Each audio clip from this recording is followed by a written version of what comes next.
all the regulatory agencies that oversee the doctors, all the information we possibly can about this. We're concerned this is a serious pattern of bad behavior. When you have 8 prior cases leading up to the arrest yesterday, Detective Sharpetta did an amazing job. He actually interviewed the doctor yesterday. He definitely downplayed this. This is not normal. We don't have, we have hundreds of physicians in Indian River County. Rarely do we have anybody come in and make a complaint against a physician. For us to have somebody who has 8 prior cases and the 9th one that just happened is very problematic. And we believe there are likely dozens of victims that are out there who have experienced similar episodes over at his office. So with that, I'll take your questions again. The whole purpose of us holding this today is to really let you guys know and let the community know that this is a problem, that there may be other victims out there, and that we're looking for people to come forward. Detective Sharpetta will gladly meet with those victims and talk to them about their experiences if they're willing to call us.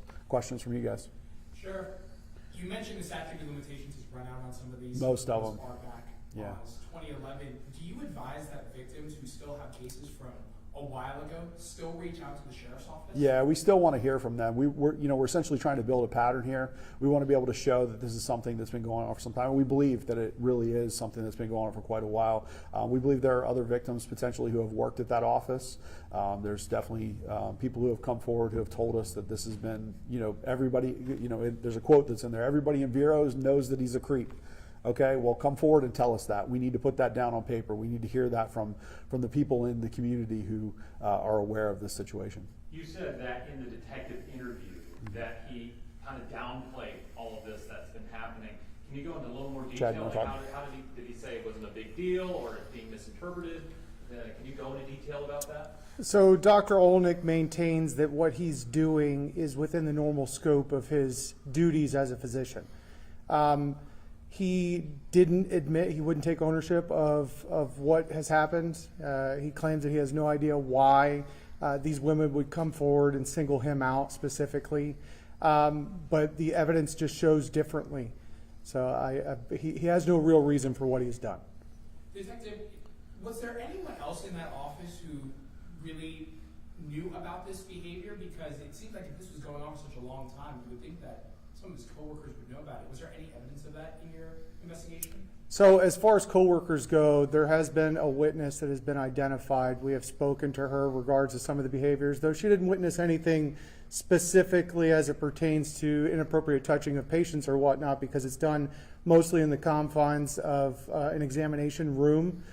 She did note some pretty suspicious behaviors, some things that he said to herself and other people in the past that she quoted as being creepy. You guys said that you've had 8 other investigations into him. What happened to those investigations? Yeah, you want to talk about those individual ones, or? So obviously with a doctor-patient relationship, the confidentiality of that, being in an examination room, you're not going to get video surveillance footage. You're not going to get witnesses, other people that have seen what has happened because of that privacy. So prosecuting those other cases and finding enough evidence in those other cases is very difficult.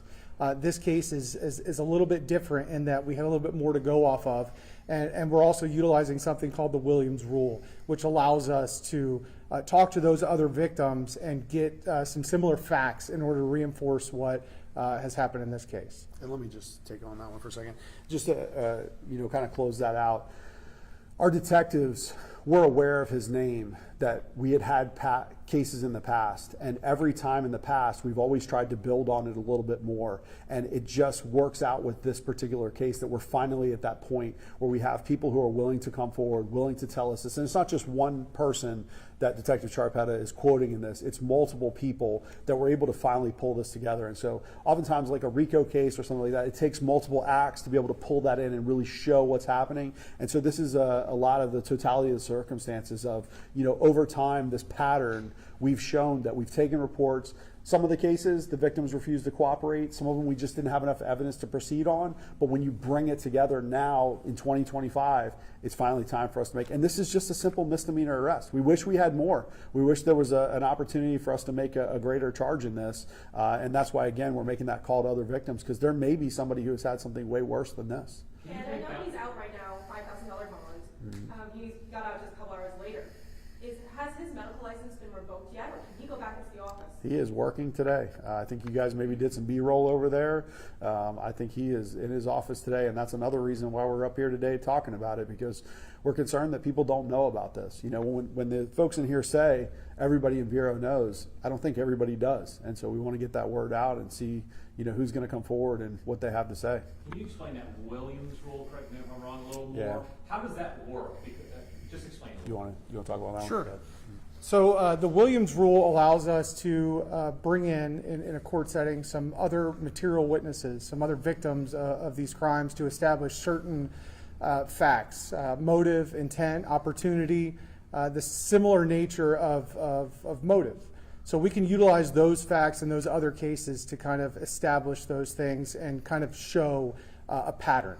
Even if those victims' cases were maybe past the statute of limitations? Yes. Absolutely. Other questions? Can you give the victim's age? We can't get into any identifying information about victims. You'll notice that the report is heavily redacted, and we will not be able to provide any of that information at this time. We will say that anybody that's out there that's experienced anything at all at that office that was off kilter, strange, unusual, we want to hear about it. Detective Sharpetta is available. Please call into the Indian River County Sheriff's Office. If you let them know it's in reference to Dr. Olnick, they will get it directed to him, and we will make sure that we follow up on any leads. Is he a long-term doctor here? How long has he had practice in Vero Beach? Yeah, he's been around for a long time. I don't know the exact time, but I know he's been around for quite a while. The first case that we have was from 2011, so it's been quite some time that we've been getting complaints on him. Thank you guys for coming out today. I appreciate it, and please, any victims out there, let us know. We want to hear from you. Thank you. Can you say your name for us, Detective? Sure. My name is Detective Chad Sharpetta. Can you spell that? SHARPETA. Is Chad spelled in all? CHAD. Thank you guys. Thanks so much. Thank you.